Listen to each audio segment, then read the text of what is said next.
আত্মাহুতি দিয়েছে তাদের আত্মার শান্তি কামনা করি, দোয়া করি আল্লাহ তাদেরকে বেহেশত নসিব করুক। আজকে আমি নিজেই আবেগ আপ্লুত, আজকে বক্তব্যের জায়গা না। আমি আসলে এই চর অঞ্চলে খুব কম এসেছি, আজকে আপনাদের এখানে এসেছি। আপনারা কষ্ট করে আমাদের উপজেলায় যান, মানে তখন আসলে ওই রকম বুঝতে পারি না যে চরের থেকে লোকজন আমাদের ওইদিকে যেটা যায় কত কষ্টে যায়। আমরা মনে করি যে আসার কথা 11টায়, আসলো 11:30টায়, এটা আমরা বিরক্ত বোধ করি। কিন্তু আজকে এসে যেটা দেখলাম যে এই কষ্টের বর্ণনা দেওয়া যাবে না।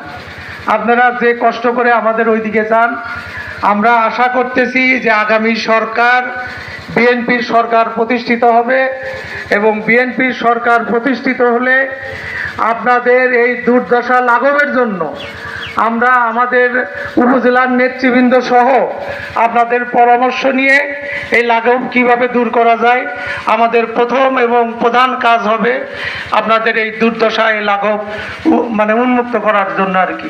দোয়া করবেন, চেষ্টা করবেন। বিএনপি ক্ষমতায় আসবে এবং বিএনপি ক্ষমতায় আসলে ইনশাল্লাহ আমাদের এই চেষ্টা বিশেষ করে আপনাদের জন্য অব্যাহত থাকবে।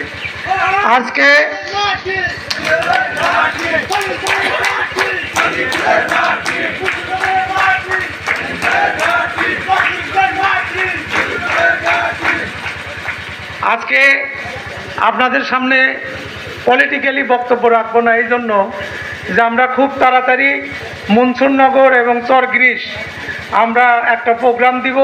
প্রোগ্রাম তো অনেক দিতে হবে, আমরা প্রোগ্রামটা ওইভাবে সেট আপ করবো এবং আপনাদের এই চরগ্রিসে আপনাদের সাথে আলাপ আলোচনা করে ডেট করব এবং মনসুরনগরেও ডেট করব। তখন আমরাও বক্তব্য রাখবো, আপনাদেরও কথা শুনবো। শুধু আমরাই